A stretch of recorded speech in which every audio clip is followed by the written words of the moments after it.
Hello all, just wanted to give you a 2-year update since we've owned this machine for 2 years now. Exactly today it turned 2 years old, and it's still in really good shape. It spins fine. The suspension is, it's only supposed to bounce once, and it doesn't bounce around. It just has a good dampen and springs up normally. Control board works perfectly still. No pressure switch errors like Whirlpool has been having.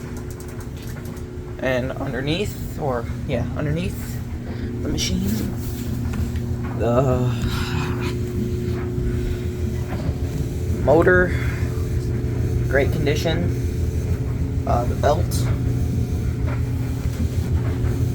The motor's in great condition. I just ran a cycle, so it's kind of hot. Belt is also in good condition. Shifter works great. Motor capacitor also really good. Drain pump, I don't know how long this is. Yeah, it's one, but yeah, drain pump works fine as well. Yeah. So many people complain that their Whirlpools don't last long, and that's usually because people don't use them right.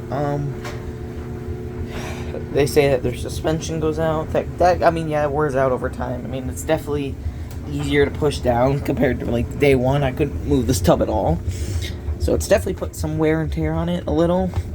But it's still good because it's only supposed to go down once, and it only does once. If it was bad, it would be bouncing around and shit. The only thing that's probably starting to wear is the tub bushing, which makes sure that the tub is completely intact with the machine.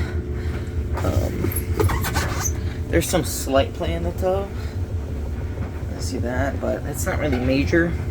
If it gets really bad, we'll just replace the tub or just the bushing itself and the hub, and even because it can lead to suspension damage. It can lead to a lot of things. That's why they recommend you replace it before those problems occur and shit. But yeah, well, it's a little gross down there. And that's how you take this agitator off. Call it the random stick. But yeah, 2-year update. This machine. Oh yeah, and we also replaced the dryer about a year ago because when we had our old set, we had this old set since we moved in, since 2015, August of 2015. We had an Amana with a porcelain tub, porcelain basket, and a straight vane agitator. This one is just stainless steel with plastic, and it had a real heavy duty transmission, and it's not like a 90s, but it was a BMW like this one, except you could actually, instead of a water switch, you could select the actual load size because it had a pressure switch behind here and on the board itself. It had 8 cycles, I'm pretty sure. This one has 14, right? 1, 2, 3, 4, 5, 6, 7, 8, 9, 10, 11, 12, 13, I guess. But yeah, my old machine only had cold, warm, and hot. This one has 5. It does have a water switch, but it's not like a true pressure switch, water switch type thing. Oh, I just heard something going. Right a minute. But the reason we had to replace the machine is because the drain pump was failing. Sometimes it would shut off randomly while it was mid-cycle and mid-draining or something. In fact, the drain pump I actually spared it.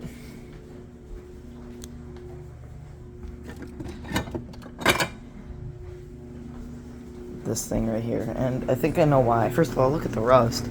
Second of all, the impeller is shot. It's not supposed to have this much play in it, so that's probably why it's failing. But I tried sparing the motor from it, but as you guys have probably seen, I did put the motor in this machine, and it overheated and started to smell pretty bad, and it was extremely hot to touch. It burned me, so I had to replace the motor, or I put the original motor back in this machine. Yeah. The bearings were kind of bad on the other motor, so they were a little louder, but I guess they were bad enough to cause excess heat and burn the motor. so I'm not putting that motor back in. We had to replace the dryer because the bearings, the wheel bearings, were starting to fail and would squeak horrendously and make a really bad noise. It's the same exact dryer, and also our old dryer had a ton of scratches on the side and all over. This one doesn't because it's new. The motor also sounds better and quieter. Old motor sounded like it had a rough time starting. The knob design here is different. I took this one off our old Amana. So yeah, that's about it for this machine and dryer. They work really good. Yeah, the switch broke off here. I tried reaching behind here one time to grab this laundry detergent, and the switch just snapped off. And I tried gluing it back on. That's why there's all this plastic here. But yeah, we're just gonna have to order a replacement switch eventually. But if we can actually just take a knife and turn this. We could just stick a knife in here and just turn it by that. You can listen for the click. So yeah, that's about it. Thanks for watching.